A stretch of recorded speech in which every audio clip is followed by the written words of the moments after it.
अस्सलाम वालेकुम and very good evening. I hope so इंशाल्लाह आप लोग ठीक होंगे।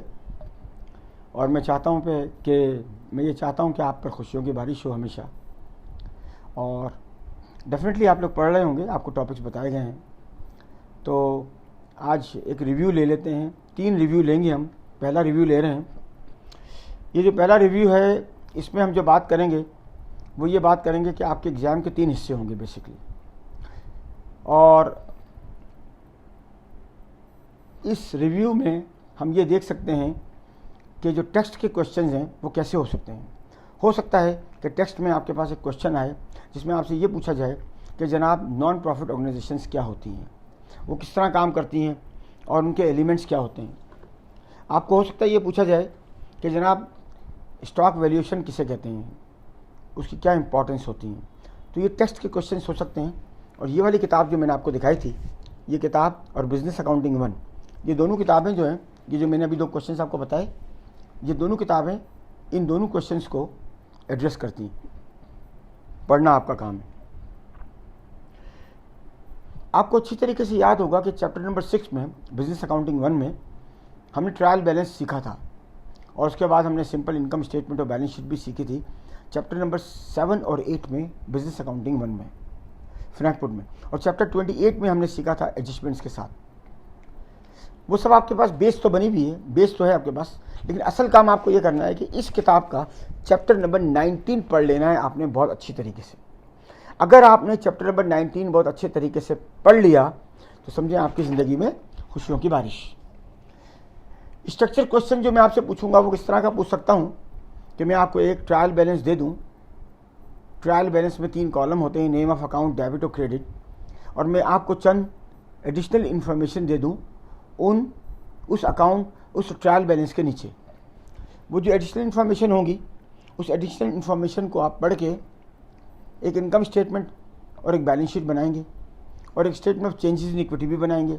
Statement of changes in equity के मुतालिक बात हुई थी हमारी कि उसमें हम बेसिकली क्या करते हैं कि उसके अंदर हम सिर्फ शेयर कैपिटल का चेंज दिखाते हैं कि पहले साल हमने 10,000 शेयर इशू किए थे, अब इस साल हमारे 12,000 हो गए तो 2,000 से बढ़ गए, तो कॉलम बनता है।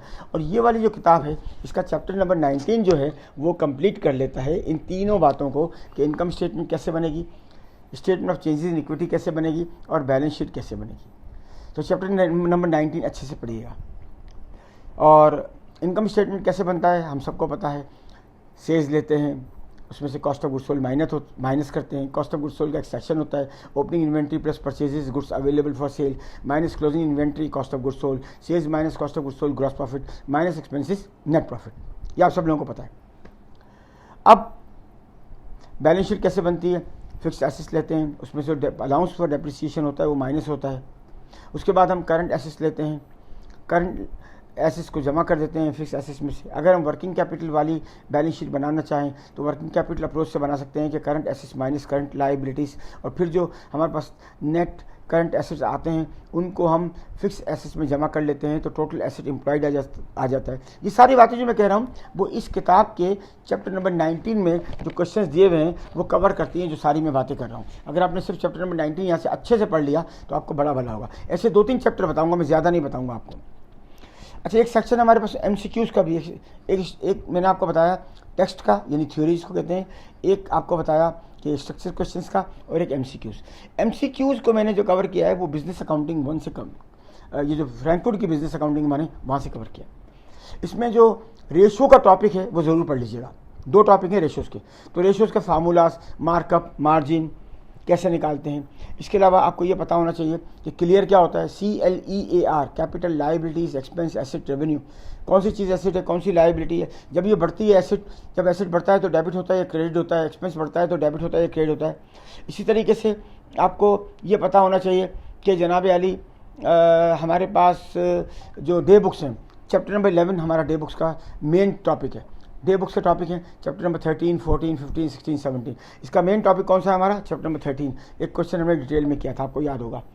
तो हमारे पास सोल ट्रेडर कौन होता है, हमें ये पता होना चाहिए ट्रायल बैलेंस क्या होता है, हमें ये पता होना चाहिए कि जनाब अली हम कॉस्ट ऑफ गुड्स सोल्ड कैसे कैलकुलेट करते हैं, मार्कअप मार्जिन की बात बता दी, सिंपल बैलेंस शीट किसे कहते हैं, कैसे बनती है, बैलेंस शीट में कौन से आइटम आते हैं, एसेट्स इंक्रीज होता है तो क्या होता है, डिक्रीज होता है तो क्या होता है, एक्सपेंस इंक्रीज होते हैं तो क्या होता है, कैपिटल और रेवेन्यू एक्सपेंडिचर क्या होते हैं, बैलेंस शीट कब बनाई जाती है, कैरिज आउटवर्ड किसे कहते हैं, कैरिज इनवर्ड्स किसे कहते हैं, और इसके अलावा प्राइम एंट्री कितनी होती हैं किसे कहते हैं, परचेज डे बुक किसे कहते हैं, सेल डे बुक किसे कहते हैं, परचेज लेजर क्या होता है, सेल लेजर क्या होता है, जर्नल लेजर क्या होता है, रेवेन्यू एक्सपेंडिचर क्या होते हैं, कैपिटल एक्सपेंडिचर क्या होते हैं, डेप्रिसिएशन क्या होता है, चेक किसे कहते हैं, और इसके अलावा जो है आपके चेक के अलावा हमारे पास चैप्टर नंबर 1 था बैंक रिकन्सिलिएशन, कैसे बनता है स्टेटमेंट, सिंपल बातें। अगर आपने ओवरव्यू किया चैप्टर का, कोई डिटेल नहीं होगी उसके अंदर, तो छोटी छोटी बातें तमाम चैप्टर्स को ये कवर कर रही हैं।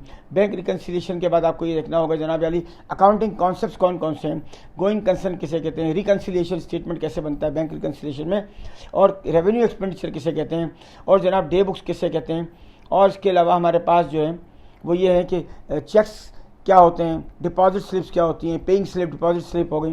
तो इसके अलावा हमें देखना होगा कि जनाब अली रेवेन्यू एक्सपेंडिचर की बात की, कैपिटल एक्सपेंडिचर की बात की, और हमने डे बुक्स की बात की, जर्नल की बात की, हमने स्टॉक वैल्यूएशन की बात होती है, फीफो लीफो किसे कहते हैं, ये स्टॉक वैल्यूएशन का टॉपिक भी वहाँ मौजूद है। और इसके अलावा जो है हमें जो है वो ये देखना होगा कि मर्चेंडाइज जो है जो हम बनाते हैं वो किस कंडीशन में ट्रेडिंग अकाउंट में कॉस्ट ऑफ गुड्स सोल्ड में क्या चीज़ें आती हैं।